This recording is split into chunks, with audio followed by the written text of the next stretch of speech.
Hai semuanya, assalamualaikum. Kenalin, aku Ella Rosa Mayuri. Di sini aku mau kasih tahu nih, ada cagar budaya peninggalan Kesultanan Langkat. Peninggalan Kesultanan Langkat yang hingga saat ini masih bertahan, yakni Masjid Azizi yang berada di Tanjung Pura.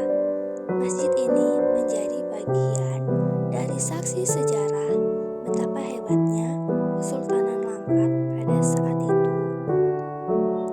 Masjid Azizi yang terletak di tengah kota Tanjung Pura ini mulai dibangun pada tahun 1899. Pendirian masjid ini atas usul dari Syekh Abdul Wahab Rokan, ayah dari Sultan Abdul Aziz.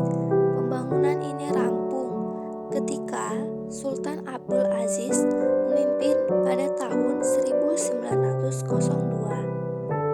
Penamaan Azizi mirip dengan nama pendirinya, yaitu Sultan Abdul Aziz. Dibangun menggunakan biaya pribadi, Masjid Azizi ini diarsiteksi langsung oleh bangsawan Jerman bernama Gede Lagereis. Pembangunan masjid juga melibatkan campur tangan warga setempat dan orang-orang etnis Tionghoa. Proses pembangunan ini tampaknya bersamaan dengan masa-masa kejayaan Kesultanan Langkat, sebab letak yang strategis untuk menunjang aktivitas perekonomian kerajaan. Komoditi terbesar yang ada di Kesultanan Langkat saat itu adalah produksi minyak bumi dan menerima royalti besar, mengandalkan aliran sungai sebagai aktivitas perekonomian di Kesultanan Langkat. Material untuk pembangunan masjid didatangkan langsung dari Penang dan Singapura melalui jalur tersebut. Bangunan ini memiliki 22 kubah yang bermacam-macam, mulai dari 1 kubah induk, 3 kubah teras, 4 kubah sudut, dan 14 kubah piramidal berukuran kecil.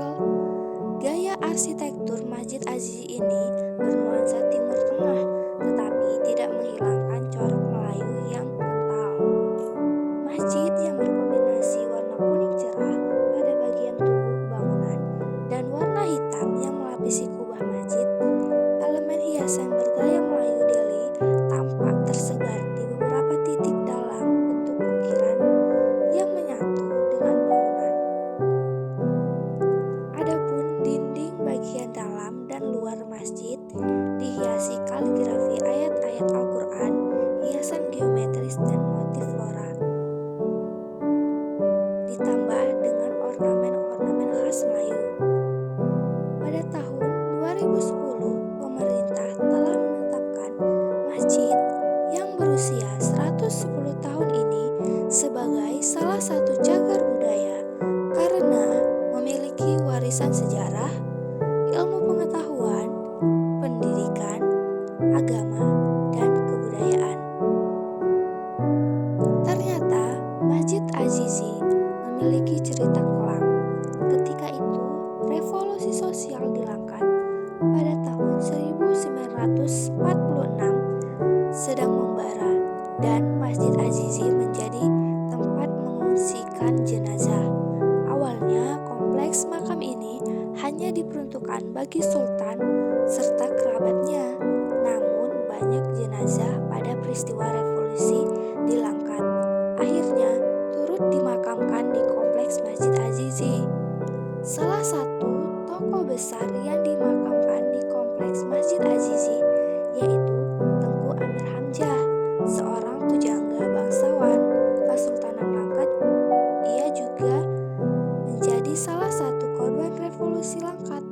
Sekian dari video hari ini, semoga bermanfaat dan menambah pengetahuan teman-teman sekalian. Aku mohon maaf jika ada kesalahan dalam penyampaian dan kata-kata aku yang salah. Terima kasih.